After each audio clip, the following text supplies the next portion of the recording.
It is one of only a small handful of females in the KBT series. It is KBT0A Anzudo Beetle, with a kit of Shoot Boost, Double Sacrifice, Biped Legs, and the leg ability of Shape Memory, which equalizes total HP across all parts when charging Metaforce, and in addition, this also will restore broken parts back into service upon activation. Now this honestly shakes up the meta big time for folks that like to use a lot of sacrifice bots, such as say Anzudo Beetle herself, or Blossomale, or even someone like Marie Crown, also to a point. Shoot Boost, of course, is a support-based skill that allows for the base damage of any shooting-based skills between herself or her allies to go up in terms of its base damage. And then, of course, Sacrifice, is the shooting variant in Anzudo Beetle's case, means that it is a very high damage dealing attack at the cost that it will also destroy the arm upon the use at the end of the turn.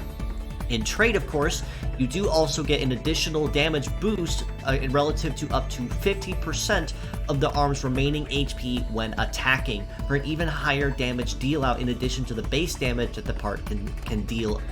to the opponent. Now, as I mentioned, with Anzudo Beetle having Shape Memory, this very easily and very quickly will shape up a lot of the meta when it comes to what Shape Memory is capable of. As with other sacrifice types, such as say even Blossomale or Belzelga or Marie Crown, Belzelga and Marie Crown specifically because they have Restore or First Aid, where they can restore it on their own. It's honestly not very viable to use it in such a manner because you only get 10% HP back to the part.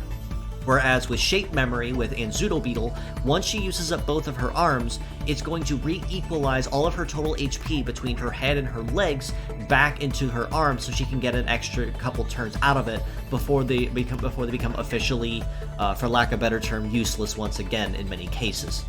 So, in a lot of cases, she honestly is someone who can stand off and square off as kind of an extended fighter, even though she is a very high 1 to 2 turns damage dealer, and that's kind of where her viability ends. But she still takes this in stride very easily and very quickly with how well she has her kit built. As a pure set score, I do have to rate Anzudo Beetle kind of different compared to how I rate most other sacrifice types, relatively high at about a 7 out of 10, given that she has very solid coverage and very good stats across the board, and actually powering her up with HP chips can make her base damage even higher, since that's where a lot of her bonus damage comes from, in addition to having very good base mobility and base stats pretty much across the board. As mixed parts, I would rate her equally at a 7 out of 10 too, given that Shoot Boost is a relatively consistent skill for shooting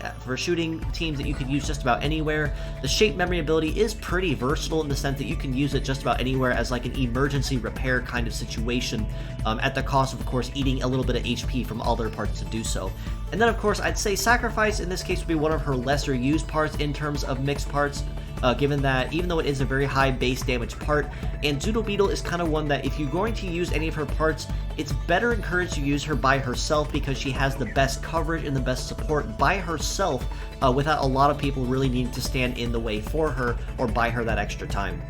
And if you wanted to really make use of that overall ability with Shape Memory, pairing her off with a healer that can really restore a lot of that lost HP at once between turns can really come back to benefit her even more, so that you don't get a maximum of like 4 high power turns and then after that mediocre.